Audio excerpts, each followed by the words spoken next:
Are you ready for the next buyout?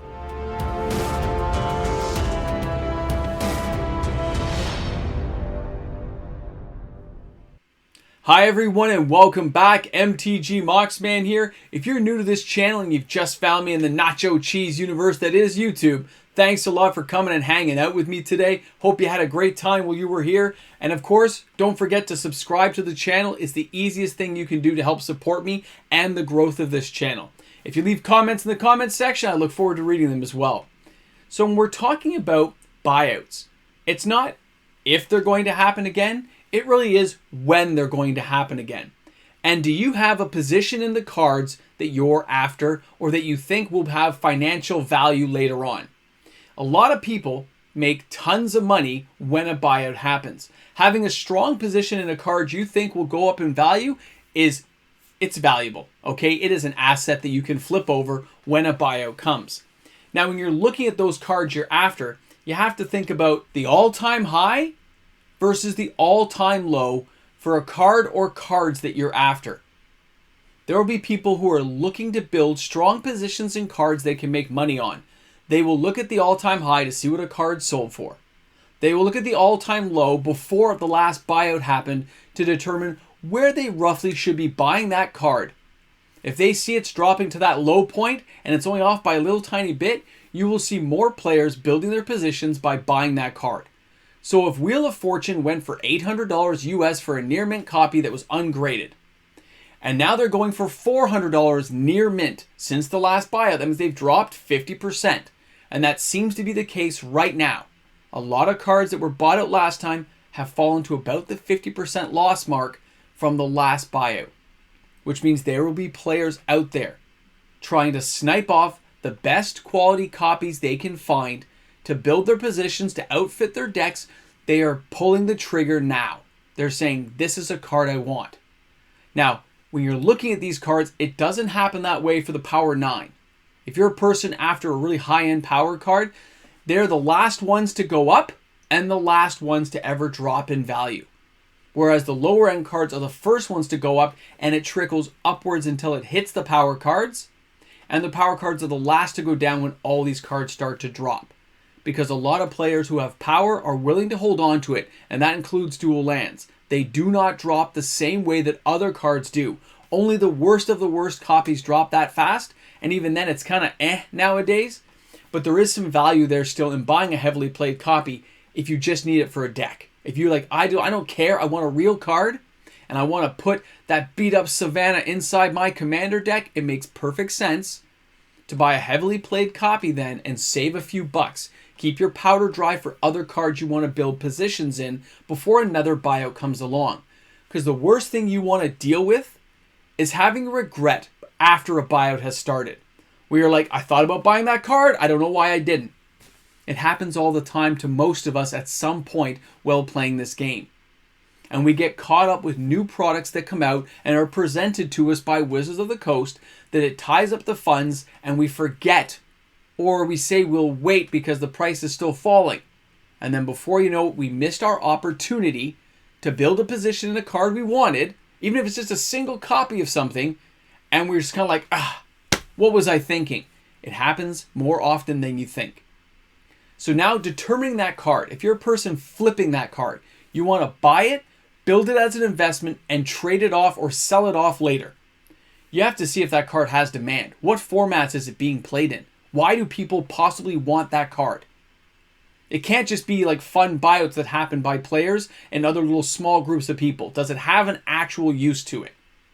When you're flipping a card, that's the first card people are going to want. They're like, oh, I need a Wheel of Fortune for my commander deck. How much are they going for? Oh my God, this buyout's going crazy. Oh, this person has it for $525. But remember, that person could have paid $400, $410. $525 from $410 minus fees and stuff is still a $100 profit, right? It's still considerable. And if they bought 10, 15 copies, that's an easy $1,000 made. Better than a stock market in a lot of cases, isn't it? You just have to be ready and be building your position in between when a major event like a buyout happens. You don't just stop buying and say, oh, buyouts are done. Nope, we're done now. I'll move on to like Streets of New Capenna, which will be a good set, by the way. But no, if you're a person building to flip, You're always slowly building positions in a whole bunch of cards, or you're waiting for an all-time low that you think is a good price. You think is a fair price for that card. You can ask friends and family. You can tune into channels like mine. You will have differences of opinion based on the card's usability, viability, future potential uses. Everyone's got different opinions on a card. But if it's a card you want or cards you're after, maybe you've been waiting for Metalworker to drop to like 110. And you see a couple at 110, you're like, oh, should I buy it? Buy it. Chances are, in most cases, when I've been buying reserve list cards, I have never regretted a decision of buying a card. I have only regretted not buying it. That's the only time. Because I can hold on to my cards literally for decades and keep building my position and building stronger and stronger until a time comes when I do feel like selling, that I can still make a tidy profit off the cards I've been gathering up for the last couple of years. I never stop buying reserve list. I keep building small little stashes of it each and every month. Lower end ones almost always, and I pick off the small higher end card when I can get it. I've got goals right now of cards I'm after. Building your position, making sure you have cards you need in between a buyout when the prices are lower. When a frenzy happens, when the whales and sharks come out to play and everyone's buying inside of a massive buyout of the reserve list, you'll be a person, if you've built up a position, that you can sell some of those cards off. If you got, 10 copies of Ancestral Knowledge and you bought them for $7, $8, $9 and now it's a $20, $25 card, you could sell 3 or 4 copies to pay for the rest you've already bought. And then over the next year or two, when it slowly ebbs down, you could buy again when they're cheaper and wait for the next buyout. People keep doing it. It's like a reciprocal motion. It just goes like an ebb and flow of an ocean. The only thing we've noticed is there are less cards each time, and the condition of those cards get worse and worse. Which is why I always tell people, buy near mint if you can.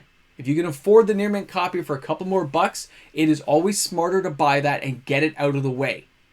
Being prepared for the next buyout, and if you're a person who wants to flip and sell, that's the time to buy, is when things are on the lull. When people are caught up with other products or other things going on in Magic, that it's a race to the bottom for people who are trying to cash out, and you're trying to get the best deal you can to build your position for the next time a buyout comes. If you're a player who wants cards to build into your deck, you want that particular card like a Mox Diamond, you're like, I want a Mox Diamond, I want to put it in my Commander deck. Guess what? They're getting pretty cheap right now. It might be the time to buy one. This might be the time to pull the trigger and build at least that position of one card you wanted. Putting a few bucks aside and building up to that each and every time is the important stage of it. After a buyout happens, 90 days out, not much happens. And as it ebbs down, track it. Follow the card you're interested in. Tune into YouTube channels that catch your eye, or follow it on things like MTG Stock yourself if you remember.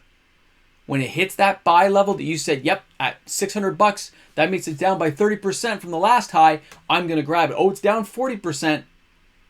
People regret not buying, not after they've bought. That has been my personal experience so far in this awesome game of Magic the Gathering. But not having a position in a card you want leaves you out of the game. You're on the sidelines whining and complaining about how you didn't buy a card when you had the opportunity. Don't whine and don't complain. Follow and track and build a position. Write down the cards you want and slowly get toward them.